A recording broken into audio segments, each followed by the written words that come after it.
వస్తానంటే రానిస్తామా? No way. మెల్లగా 5 ఏళ్లు ఎలాగా పాలించడానికి రాలేదు, 25 ఏళ్లు పాలించి పాతికిపోయేందుకు వచ్చాము. ఇది మా జమానా, మీకు తప్పదు 25 ఏళ్లకు సరిపడా జరిమానా అంటూ టీడీపీ వైసీపీకి వార్నింగ్ ఇస్తుంటే, ఇక చాలు ఒక టర్మ్తో తామేం కోల్పోయామో తెలిసింది, ఇక నుంచి తమ దండయాత్ర ఎలా ఉంటుందో చూసుకో, వస్తున్నాం కాసుకో అంటూ రివర్స్లో కౌంటర్ ఇస్తున్నారు వైసీపీ అధినేత. మరి ఏపీ స్టార్ వార్స్లో ఎవరి డైలాగ్ ఎంత పవర్లో పేలిందో ఇప్పుడు చూద్దాం. ఏపీలో రాజకీయ సంగ్రామం మరో లెవెల్కు వెళ్తోంది.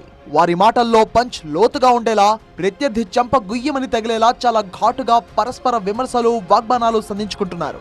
కూటమి సర్కారు ఏడాదిలో తామేం చేశామో ప్రజలకు వివరించే ప్రయత్నం చేస్తుంటే, ప్రభుత్వం ఏడాదిగా ఏం చేయలేదో వివరాలతో సహా వివరిస్తూ వెళ్లేందుకు వైసీపీ సన్నద్ధమవుతోంది. ఈ నేపథ్యంలో ఆరోపణల పరంపరం రెండు పార్టీల మధ్య నెక్స్ట్ లెవెల్కు చేరింది.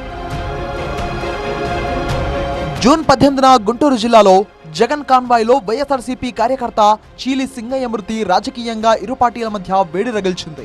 జగన్ బుల్లెట్ ప్రూఫ్ వాహనం కింద సింగయ్య చనిపోయాడని టీడీపీ ఆరోపిస్తోంది. జగన్ నిర్లక్ష్యం వల్లే సింగయ్య చనిపోయాడంటూ టీడీపీ ఆరోపణలు హోరెత్తించింది.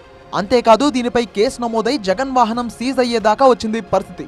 ఈ వివాదం నేపథ్యంలో టీడీపీ వైసీపీ మధ్య మాటల మంటలు రేగాయి. ఈ నేపథ్యంలో ఎలాగైనా జగన్ 2.0 ఏపీ ప్రజలు చూడబోతున్నారంటూ వైసీపీ పదే పదే చెప్పుకొస్తోంది. ఈసారి కొడితే గట్టిగా కొడతామని వైసీపీ అధినేత జగన్ కూడా చాలా నమ్మకంగా ఉన్నారు. బుధవారం జరిగిన వైఎస్ఆర్సీపీ విస్తృత స్థాయి సమావేశంలో జగన్ కీలక నిర్ణయం తీసుకున్నారు.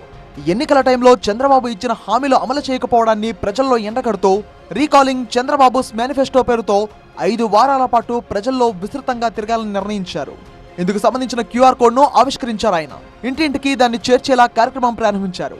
ఈ సందర్భంగా కూటమి ప్రభుత్వంపై ఇక యుద్ధమే అంటున్నారు వైఎస్ జగన్.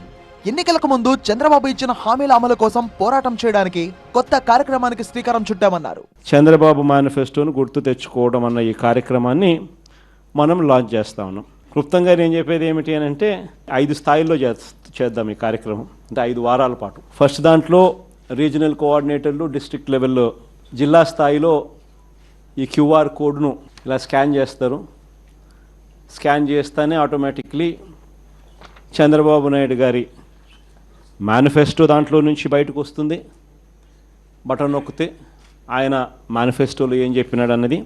మరోవైపు ఎన్ని యుద్ధాలు చేసినా ఎట్టి పరిస్థితుల్లో వైసీపీని అధికారంలోకి రానిచ్చేది లేదని గట్టిగా చెప్తున్నారు ఏపీ సీఎం చంద్రబాబు. అంతేకాదు ఏపీ బ్రాండ్ను ధ్వంసం చేశారని, మరోసారి అలాంటి పాలన రాబోదని పెట్టుబడిదారులకు హామీ ఇచ్చారు సీఎం. సంవిధాన్ హత్యా దివాస్ లో పాల్గొన్న ఆయన పాలన ఎలా ఉండకూడదు అనేదానికి ఎమర్జెన్సీ ఒక కేస్ స్టడీ అయితే, పాలకులు ఎలా ఉండకూడదనే దానికి గత పాలకులే ఒక కేస్ స్టడీ అన్నారు.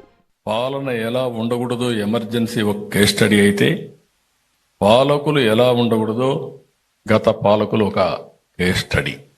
ఈ విషయాన్ని మనందరం గుర్తుపెట్టుకోవాలి. అన్యాయం, అక్రమాలు, అవినీతి ఎవరు గొంతు విప్పినా నిర్మోహమాటంగా గొంతు నిలివేసే పరిస్థితికి వచ్చారు. ఇటు టీడీపీ కూడా వైసీపీ కార్యక్రమాలకు ధీటుగా ప్రజల్లోకి వెళ్లేందుకు వెల్ ప్లానింగ్ తో ఉంది. కూటమి ప్రభుత్వం ఏడాదిలో చేసిన మంచి పనులను ప్రజలకు వివరించేందుకు సిద్ధమవుతోంది. ఇంటింటికి తిరిగి చేసిన అభివృద్ధిని చెప్తామంటోంది కూటమి సర్కార్. మెగా డిఎస్సి ఏర్పాటు చేశాం. పెద్ద ఎత్తున పెట్టుబడులు ఎట్లా వస్తున్నాయో మీరు చూస్తున్నారు. ఐటీ రంగంలో ఎలాంటి కంపెనీలు మనం పట్టుకొస్తున్నాం మీరు చూస్తున్నారు. ఎన్ని వివరించి చెప్పాలి. నిరుద్యోగ వృత్తి కూడా ఇస్తాం. ఈ సంవత్సరంలోనే మొదలు పెడుతున్నాం నిరుద్యోగ వృత్తి కూడా.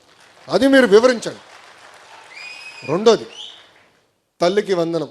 ప్రతి ఏటా 3 ఉచిత గ్యాస్ సిలిండర్లు ఇస్తాను. అన్న క్యాంటీన్లు తిరిగి ప్రారంభించాం. 4,000 రూపాయలు పెన్షన్ అండి వృద్ధులకి, 6,000 రూపాయలు వికలాంగులకి. బెడ్కే పరిమితం అవుతే 15,000 రూపాయలు మనం అందజేస్తున్నాం.